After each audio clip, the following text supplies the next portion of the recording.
coming, and I hope I give you your money's worth and have an interesting discussion. And a big thank you, of course, to our hosts, so the ambassador and the Israeli Embassy and Irish Aid who are hosting us here today.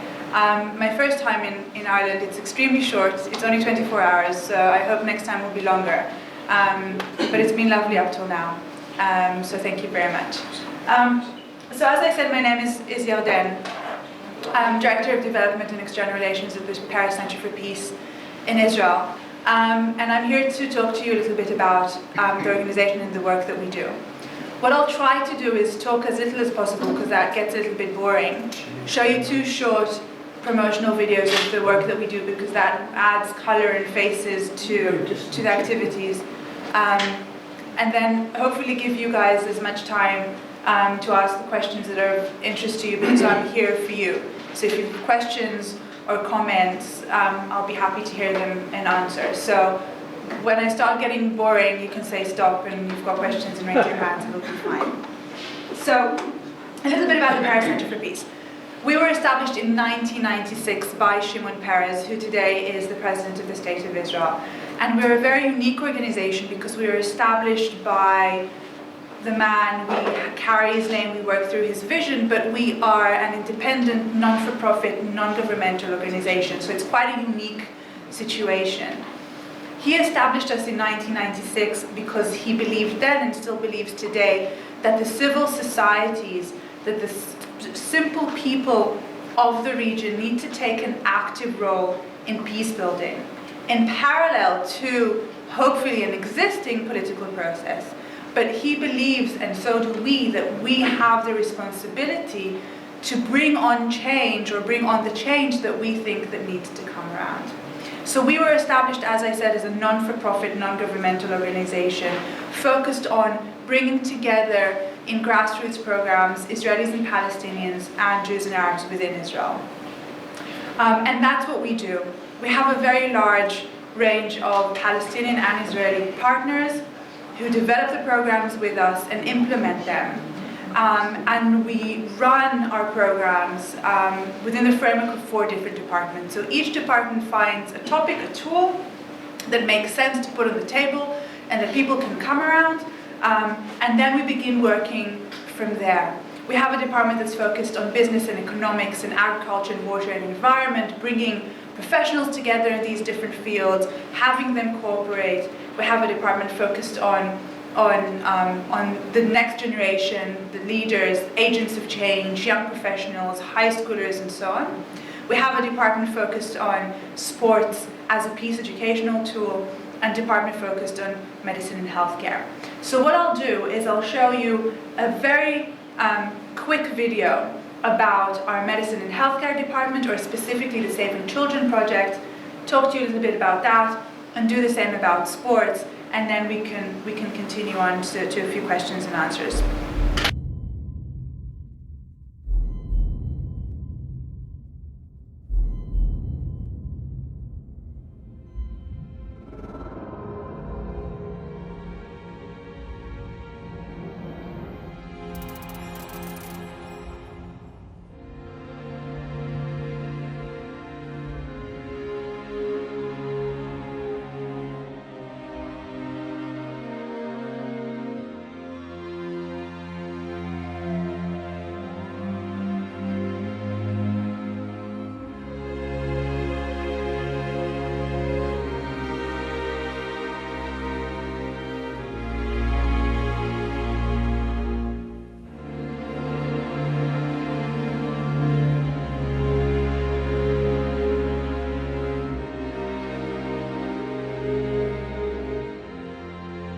Peace is not just a matter among governments, it's a matter among peoples.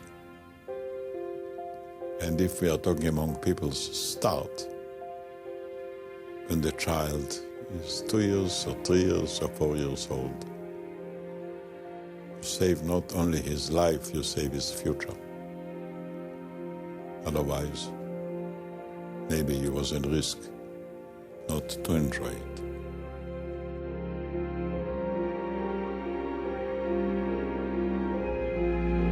5,500 Palestinian children were saved.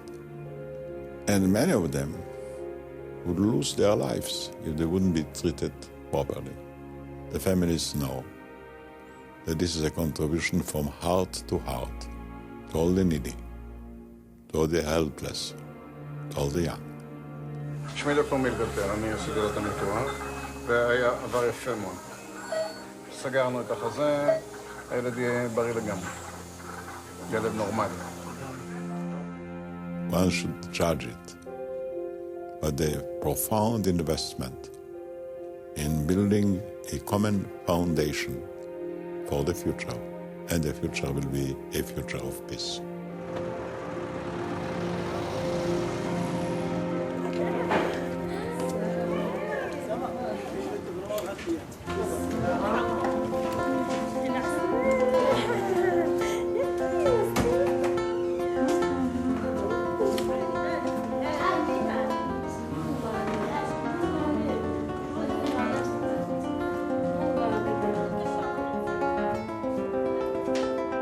You know, from time to time, people are asking me, how would you like to be remembered in history? And my answer is, as a man who has saved the life of one child. I can't think of anything more noble and more moving for me as a person than the idea that they took part in saving life of a child.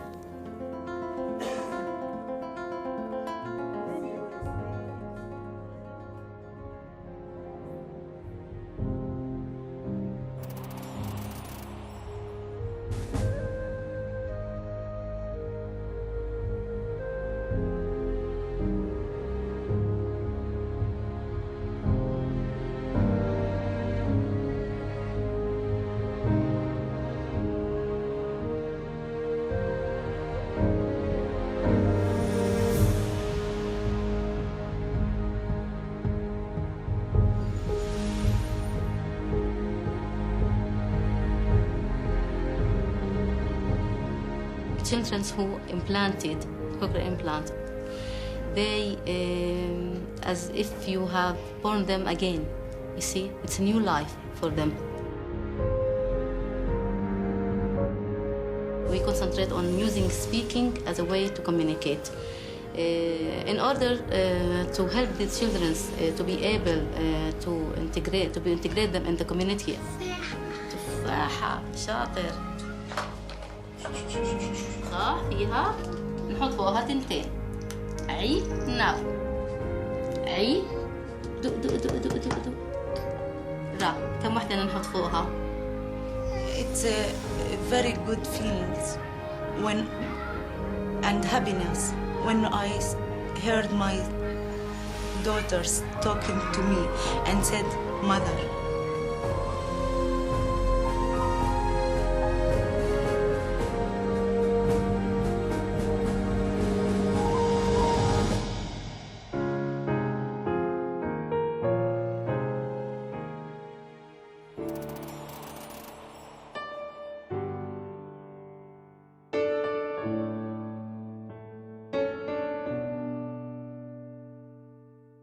The cooperation program with the Paris Center helped us create the first and only center of excellence in cancer care for adults and for pediatric.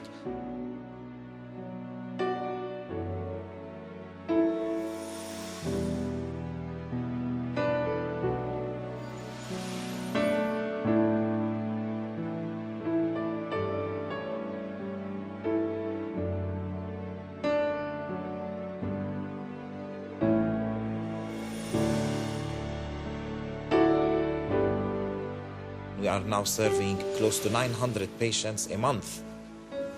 And we're now having a whole vision to become a cancer institute for treatment and for research for adults and pediatrics.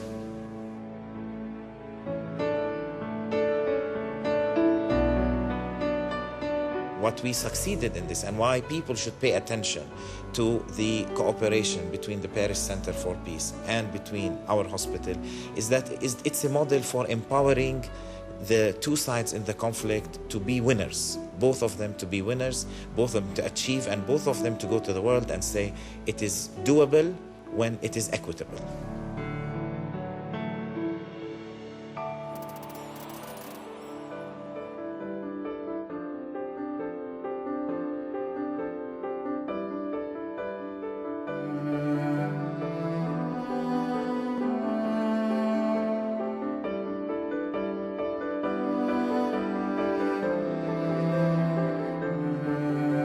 I have a general dream to get a better medical service in my community, which is really very miserable.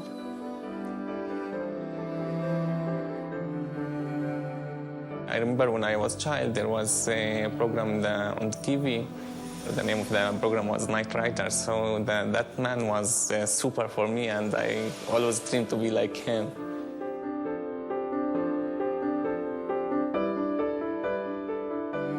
I thought as a Palestinian, in order to help my people at that time, it's a good idea to be a doctor in order to help the poor people who cannot come to the major hospitals and to go to outreach them and to provide them the medical support.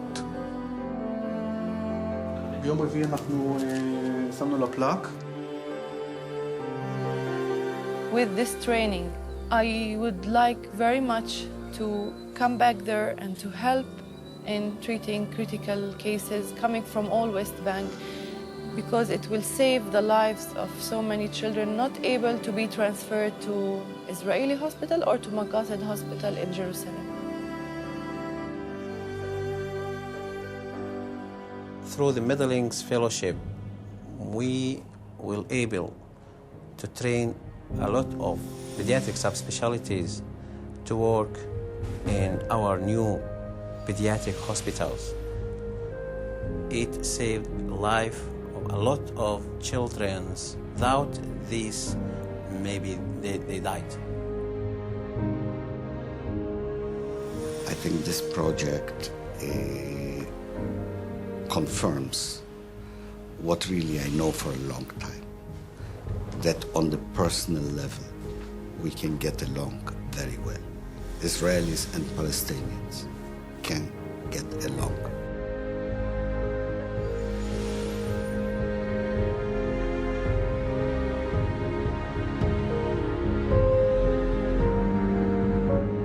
I'm proud to come here. It's a really place to be proud to be in.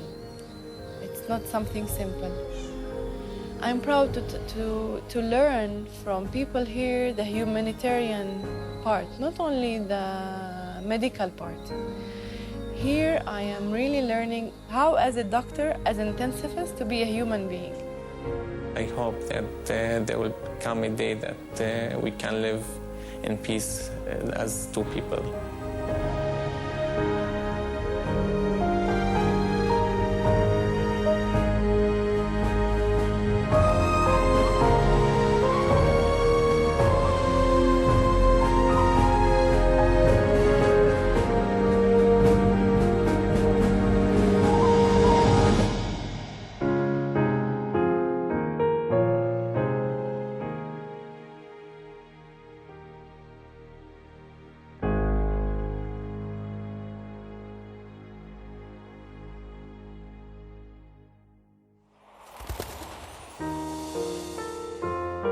So that's one case of our Saving Children program.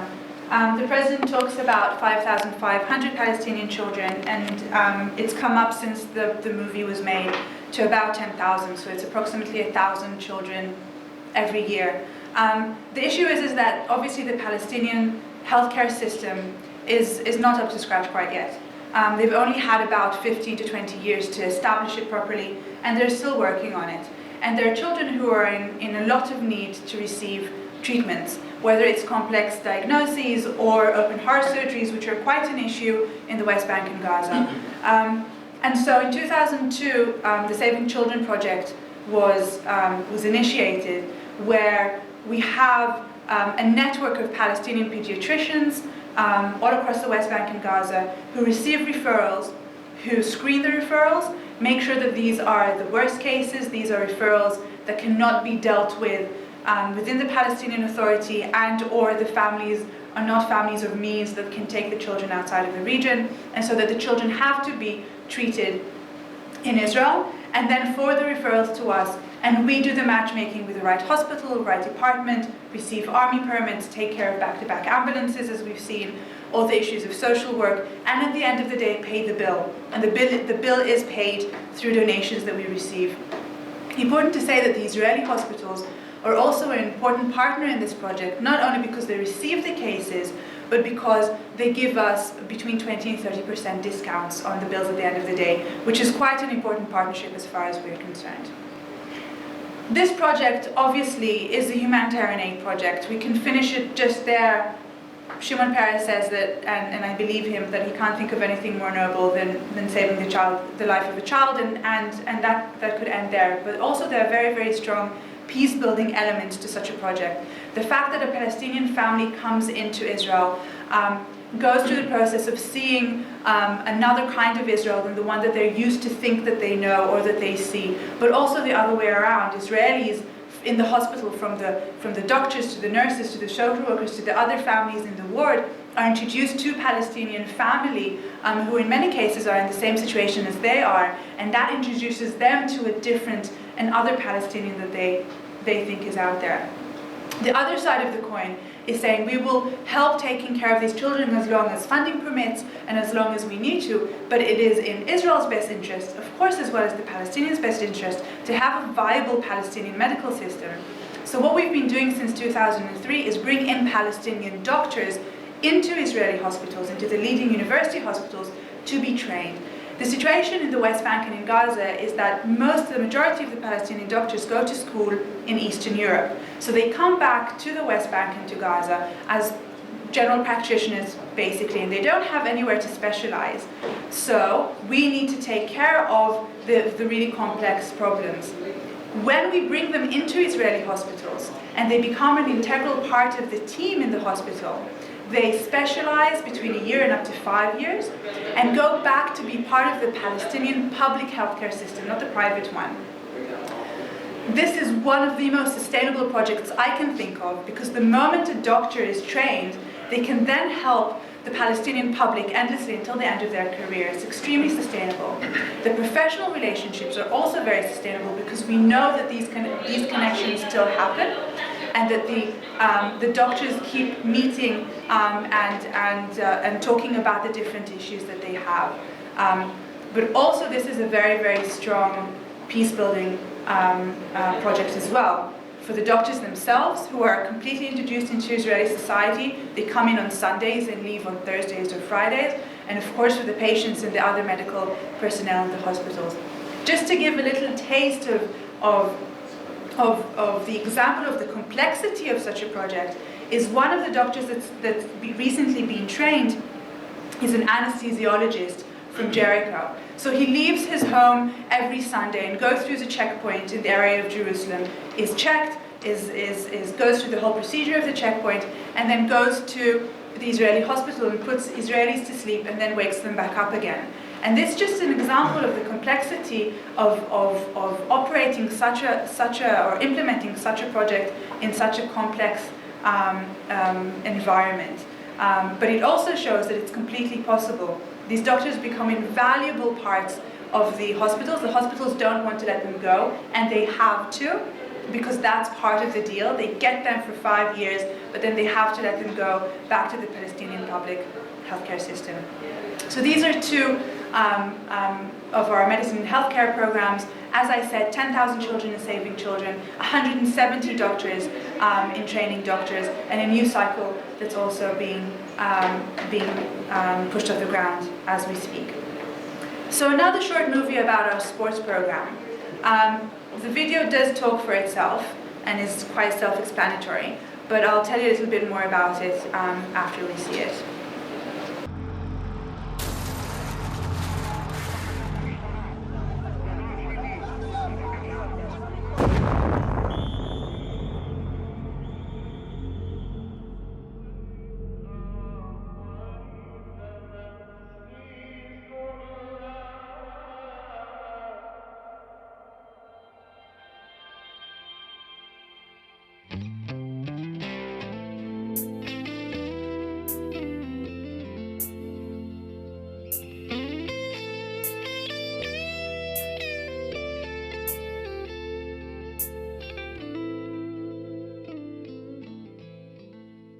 In the far away fires, where the hills forever burn, feet of our heroes. We try hard to learn, but the lesson is lost there in the smoke and the mud. That we are one flesh, one breath, one life, one blood.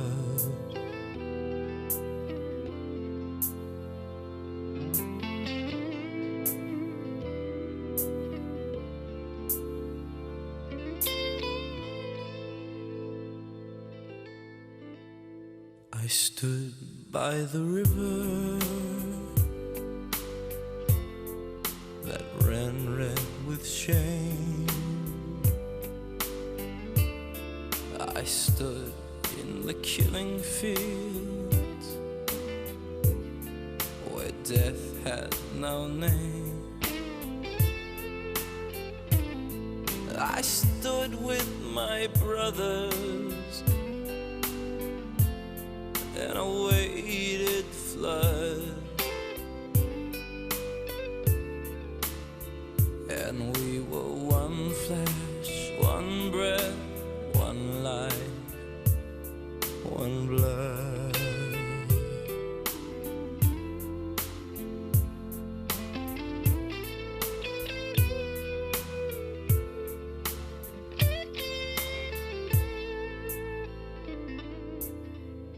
Then I fell to the ground, tasted ashes on my tongue, thinking that only the dead are forever young.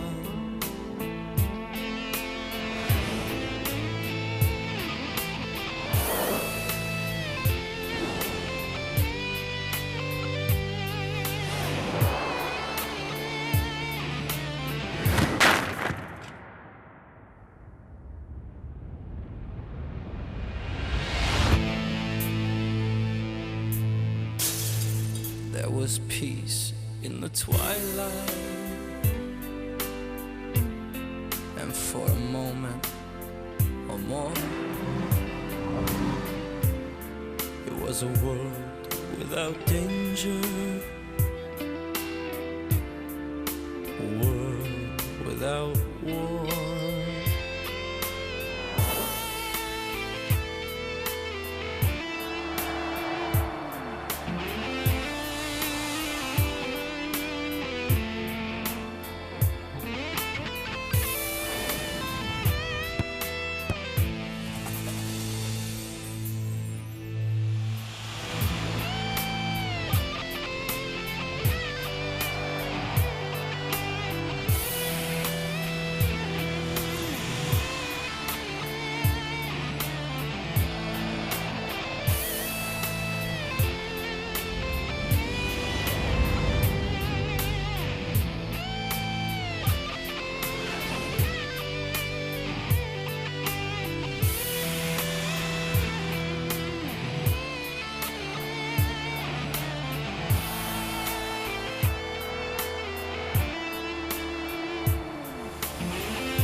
No matter if you're black or white, you're Muslim or Christian or Buddhist or Jewish, no matter if you're men and women, here is a world where you compete without hating.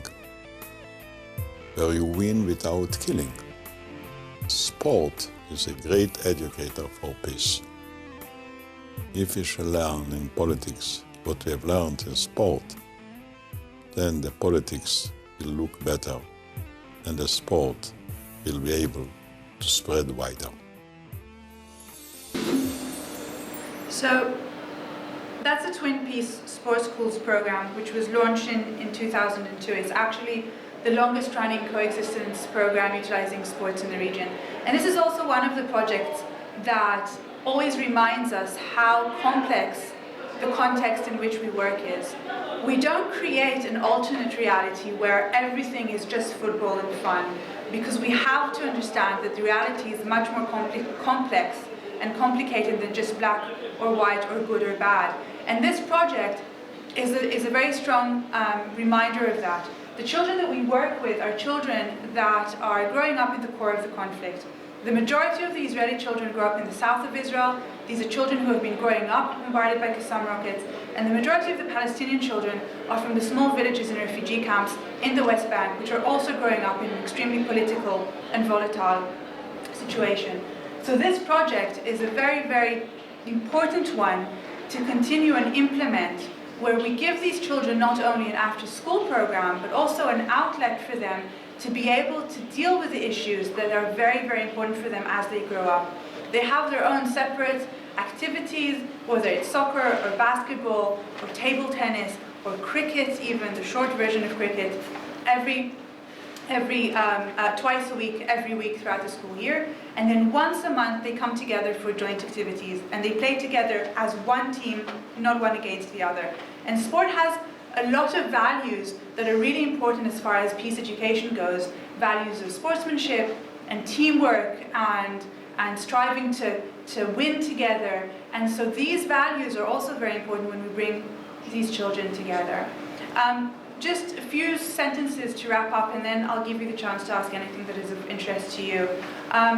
First of all, it's important to say that we work, as I said in the beginning, with a very, very large group of Israeli and Palestinian partners.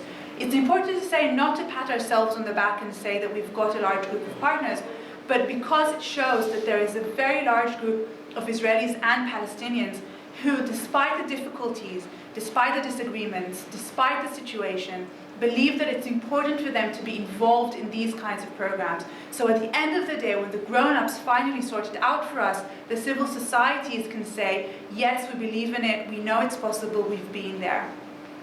Another issue that is important to say is that we believe in the importance of what we do, especially in times when the political process is at a standstill.